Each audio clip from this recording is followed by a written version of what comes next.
বন্ধুরা, এর আগে তোমাদের কবিতার প্রথম অংশটি প্রথম ভিডিওতে দেখানো হয়েছে।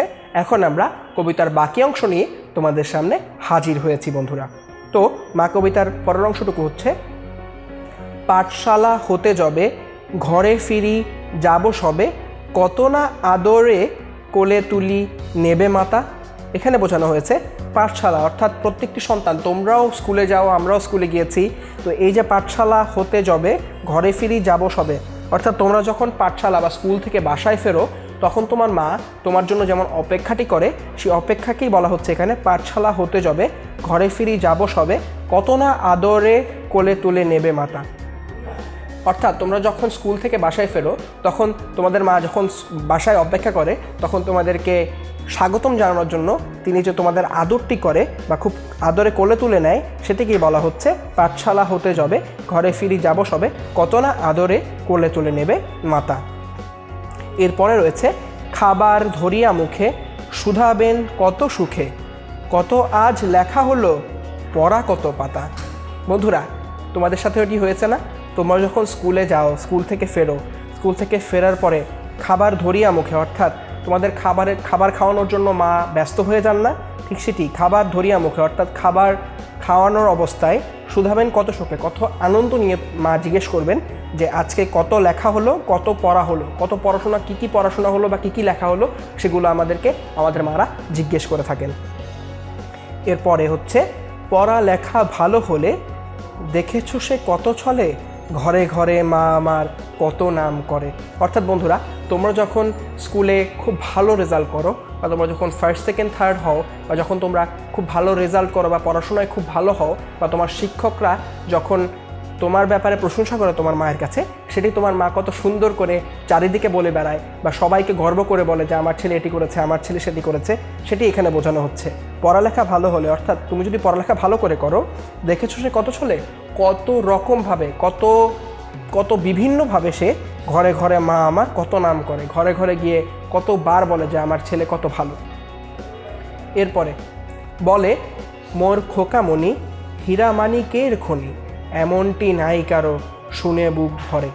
অর্থাৎ মা ঘরে ঘরে গিয়ে কি বলে, মোর খোকামণি আমার ছেলে বা আমার মেয়ে হীরা মানিকের খনি, হীরা বা মানিকের খনি, এমনটি নাই কারো শুনে বুক ভরে। অর্থাৎ এমনটি কারো নাই, এটি শুনে কবি বুক ভরে যায়।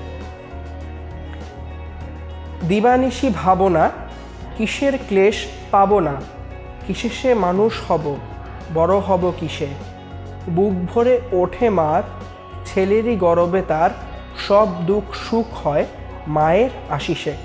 অর্থাৎ দিনরাত চিন্তা করে কিসের কষ্ট হতে পারে বা কিসে মানুষ হবে, কিসে তার সন্তান বড় হবে, এগুলো নিয়ে মা সারাদিনই চিন্তা করতে থাকে।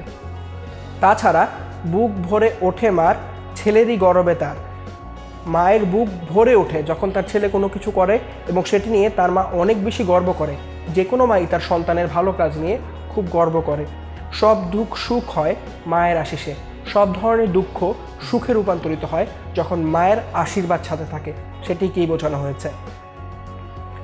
এরপরে বন্ধুরা, কিছু শব্দ আমাদের জন্য আবার অপেক্ষা করছে, যে শব্দগুলোর অর্থ আমরা বের করার চেষ্টা করব এবং পড়ব।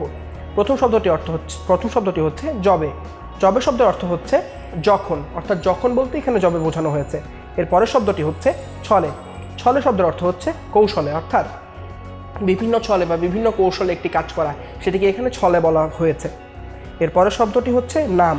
নাম শব্দের অর্থ হচ্ছে নাম করা, অর্থাৎ কোনো একটি কিছু করার মাধ্যমে নিজের নাম সবার সামনে আসা, বা হচ্ছে তুমি যদি খুব ভালো কিছু করো তখন যেমন তোমার নাম চারিদিকে ছড়িয়ে পড়ে যে তুমি খুব ভালো একটি কাজ করেছো, সেই নাম করাকেই বোঝানো হয়েছে এখানে, অনেক নাম করবে। এর পরের শব্দটি হচ্ছে মোর। মোর শব্দটির অর্থ হচ্ছে আমার, অর্থাৎ এখানে আমার বলতে মোর বোঝানো হয়েছে। এর পরের শব্দটি হচ্ছে হীরামানিকের। হীরামানিকের শব্দের অর্থ হচ্ছে মহামূল্যবান, অর্থাৎ হীরামানিকের খনি বলতে বোঝানো হয়েছে যে তার সন্তান তার কাছে অনেক বেশি মূল্যবান। আরও কিছু শব্দ রয়েছে, ভরে। ভরে শব্দের অর্থ কি?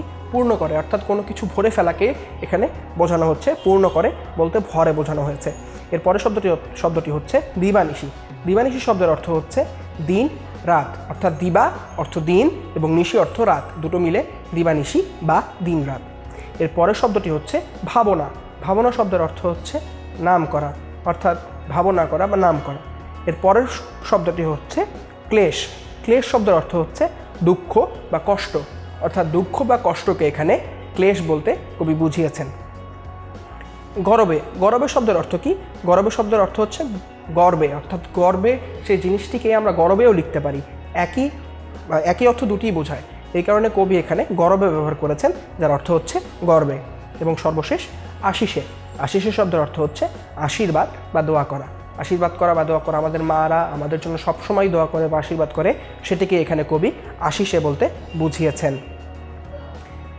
এরপরে আরও কিছু শব্দার্থ রয়েছে আমাদের জন্য, যে শব্দার্থগুলো আমরা পাঠ থেকে খুঁজে বের করব, অর্থ বলবো এবং নতুন বাক্য লেখার চেষ্টা করব। ঠিক এমনভাবেই দেখুন, লক্ষ্য করো বন্ধুরা, মতন বলতে অনুরূপ, সুধা বলতে কি বোঝাচ্ছে, হেরিলে বলতে কি বোঝাচ্ছে, পরাণ বলতে কি বোঝাচ্ছে, যাতনা বলতে কি বোঝাচ্ছে, এগুলো আমরা সবই পড়েছি বন্ধুরা। এই যে পড়েছি এগুলোর উত্তর আমরা খুঁজে বের করার চেষ্টা করব। তাছাড়া বন্ধুরা কবিতাটি আমরা আবৃত্তি করারও চেষ্টা করব। কবিতাটি আবৃত্তি করে আমরা পড়ার চেষ্টা করব, কারণ কবিতা আবৃত্তি কবিতা পড়ার একটি অন্যতম দিক।